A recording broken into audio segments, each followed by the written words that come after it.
Amigos, muy buenas tardes, bienvenidos a otro más de su programa Revelación. En este día, con el gusto de compartir foro con Luis de la Teja y un servidor, Norman Bardavid. Luis, ¿qué tal? Gusto, muy buenos días. Muy buen día al auditorio. Empezando un nuevo día, una nueva semana, un nuevo mes y yo espero que una nueva etapa para la Comisión Nacional para la Cultura de Paz y No Violencia. En este programa estaremos hablando de la agenda de esta próxima semana, en primera instancia, donde el 4 y el 5 de diciembre inicia el foro Construyendo Comunidades en Paz, en conjunto con la Secretaría de Gobierno del Estado de Querétaro y la Procuraduría General de Justicia, Secretaría de Seguridad Ciudadana, la Secretaría de Arte y Cultura del Estado, ya no me acuerdo si hay otra secretaría, ¿te acuerdas tú? Y la Universidad Autónoma de Querétaro. Es una nueva etapa para la comisión, ya que estamos vinculándonos con un foro que tiene que ver con el análisis del sistema de justicia en nuestro país, de derechos humanos, de prevención, que es lo que generalmente se ha tocado en diversos foros, pero la gran novedad ahora es de que, y todo eso es de alguna manera cómo contener y cómo castigar o hacer más fuerte el proceso de contención a la violencia. Pero aquí 4 de las ponencias van a ser cómo construimos paz, lo cual es una etapa muy importante para la comisión. Ya un Estado ha visto con ojos diferentes que el estado de paz no únicamente es contener la violencia, sino propiciar una cultura de paz. Luis, platícanos, porque David Adams, uno de los más importantes científicos actuales, firmantes del Manifiesto de Sevilla, y que será uno de los firmantes del Manifiesto de Querétaro, con él se inicia el foro con la exposición de su último libro, Una cultura de paz, una utopía posible. Tú ya estuviste haciendo un análisis de varios de sus libros y quisiera que nos compartieras cuál es la síntesis de lo que David Adams nos propone. Con todo gusto, Norman. Pues al amable auditorio, si pueden ingresar a la siguiente dirección electrónica: www.laprensahispananewspaper. Ahorita nuestra amable asistente nos va a poner un recuadro en la pantalla. laprensahispananewspaper.com. En la sección de México al día viene un recuento, Norman,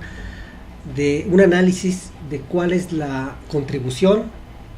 y el aporte que hace este importante científico neurobiólogo norteamericano a los estudios de paz desde la perspectiva científica y desde la perspectiva diplomática, porque David Adams fue uno de los grandes científicos que ha trabajado desde la ciencia, quien propuso junto con otros científicos, entre ellos también mexicanos, en el Manifiesto de Sevilla en el 2009, donde arrojó como conclusión que la violencia no es inherente en el gen del ser humano. Y hizo, de los 3 libros que hicimos, que aparecen ahí en el artículo en comento que publiqué, es un recuento de cómo él va desmistificando la teoría que de la evolución de la especie, el género humano se generó a partir de la guerra y de la violencia. Demuestra que las especies evolucionan a efecto de generar una convivencia, y es por ello que en este sentido de su contribución al aporte sobre la cultura de la paz, él en la UNESCO estuvo 10 años generando investigaciones y alianzas para inocular la cultura de paz en el mundo. Desafortunadamente, la industria armamentista, la industria de la guerra, la paz es la mayor aspiración del hombre. Sin embargo, para los gobiernos, el mayor lucro social es la guerra. Entonces es la inercia y las resistencias en las que se ha visto frenado para generar una cultura de paz. Y con eso te comento hasta qué punto llega el grado de incongruencia de Naciones Unidas, puesto que en un foro importante, en el 2009, donde se estaba discutiendo la Carta para generar una cultura de paz, la delegación norteamericana dijo que no se podía consagrar la paz como derecho humano, porque si se hacía, se cancelaba el derecho que tienen los estados a generar la guerra. Entonces decía este delegado norteamericano, si lo decretamos por ley, no podemos hacer la guerra. Entonces ahí empezó a haber una serie de resistencias que frenaron los avances que se tenían, porque ya se habían firmado, 75 países se habían sumado a esta carta importante. Sin embargo, actualmente él ve en su nuevo libro, que vamos a tener un conservatorio con él, La paz, una utopía posible, de que sí es posible que a través de la carta que da origen a Naciones Unidas, que estableció nosotros los pueblos, es decir, que los ciudadanos como entes corresponsables de nuestra conciencia planetaria asumamos la corresponsabilidad, y nosotros los pueblos, nosotros los ciudadanos, de manera organizada generemos las coaliciones para que conjuntamente con la academia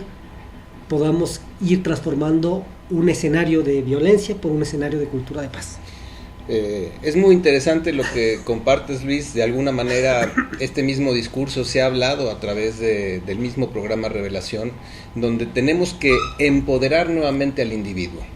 porque el individuo es el que conforma las instituciones, inclusive la institución que llamamos Estado, y que aquellas personas que ocupan temporalmente ese puesto, ellos y sus familias son parte de la sociedad. Como se ha entendido el juego del poder en la tierra hasta este tiempo, obviamente ha permeado una cultura de violencia inherente que tiene que ver con el control, y que efectivamente como seres humanos, en donde naturalmente por proceso evolutivo buscamos libertad, pero no hemos equiparado la responsabilidad con lo que implica la libertad. Obviamente, el proceso del despertar ya está, y la masa crítica a nivel mundial ya está. Los procesos en nuestra liberación de los controles tiene que darse en equilibrio con el fortalecimiento de los valores y los principios universales. Esa es la gran tarea. Ir liberándonos responsablemente de esas ataduras gestadas no por el gobierno de hoy. El gobierno de hoy ha recibido el proceso de gobernanza de todas las generaciones anteriores. Es por eso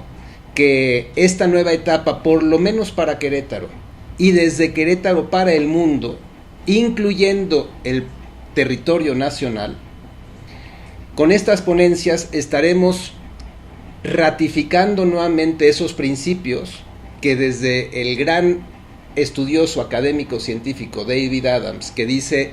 es desde los pueblos, no desde los gobiernos. Y entonces, en sintonía a su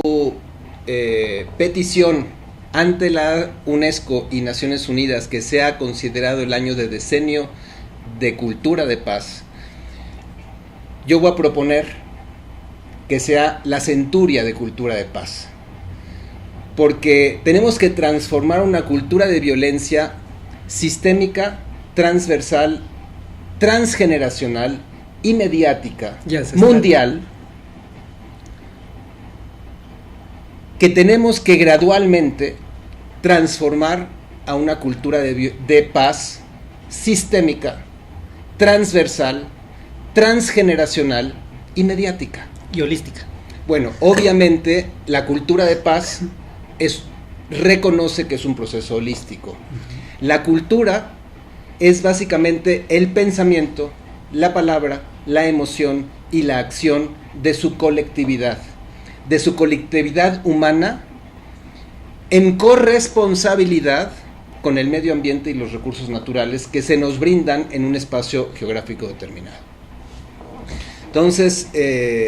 obviamente la visión de la nueva era, la visión de la era dorada, donde retomamos la conciencia del paraíso con la responsabilidad y la libertad que implica tener a nuestra disposición un reino, que es un planeta entero, con la extraordinaria biodiversidad que la contiene, y que si se nos dio la conciencia a la humanidad para disponer de ese reino, es la conciencia consciente de cómo administrar esos recursos, cómo poder utilizarlos y regresar en un círculo virtuoso para que eso se desarrolle con bienestar, con salud, obviamente con principios de educación muy diferentes al principio de educación que era únicamente el conocimiento, y el conocimiento a través de una ocupación que, aunque te prepares, hoy en ciertos países del mundo como en España hay 30% de desempleo. Obviamente hay un sistema educativo internacional que no ha considerado el desarrollo holístico del ser y que no ha considerado que ante esa preparación, si no ponemos en práctica nuestros conocimientos, no traduce en bienestar. Hoy por hoy también es una muy cruda realidad nacional que gente extraordinariamente preparada no tenga trabajo, que no pueda llevar recursos a su familia, que haya una tremenda depresión colectiva que está traduciendo cada vez en mayor violencia. Y hoy, 1 de diciembre, se habla de una gran marcha que justamente tiene que ver con ese reclamo, pero no es el reclamo de hoy, es el reclamo para que el sistema de gobernanza, en donde desde mi punto de vista no tiene que cambiar el presidente, ni tiene que cambiar ninguna de las personas que están en el sistema de gobierno, lo que tiene que cambiar es la actitud de cómo enfrentar el reto como sociedad civil, incluyendo a todas las personas que están ocupando la silla del poder, y tomando la corresponsabilidad los medios de comunicación que difunden lo que quieren difundir y desde la óptica donde lo quieren enfocar. Y hoy por hoy el 80% de la comunicación mediática pública viene siendo de miedo, de coerción y de control. Pues bueno, estamos a punto de ir a un siguiente segmento, pero sí quiero dejar abierto que para el próximo espacio vamos a hablar justamente de esta coyuntura nacional en la cual hoy nos encontramos inmersos, y justamente comentar al auditorio un reciente informe de cuál es la calidad de la ciudadanía en México. Es un balance, cómo estamos evaluados, cómo nos vemos nosotros como mexicanos en nuestra corresponsabilidad como ciudadanos, porque es justamente la raíz del problema de lo que la Conapaz tiene que atender, el ir creando una conciencia de la responsabilidad y de que la capacidad del mexicano de creer en sí mismo, que sabemos que lo somos porque es un pueblo solidario, lo ha demostrado en innumerables ocasiones, pero solamente bajo ciertas emergencias puntuales y no necesariamente para solidarizarse por causas humanas y sociales. Se han solidarizado para cuestiones de desastres naturales, pero estamos ahorita en una contingencia nacional que tenemos que tomar una postura y no podemos evadir la responsabilidad. Exactamente. Pues vámonos a un pequeño corte, amigos, y regresamos en esta nueva etapa de la Comisión Nacional para la Cultura de Paz y No Violencia.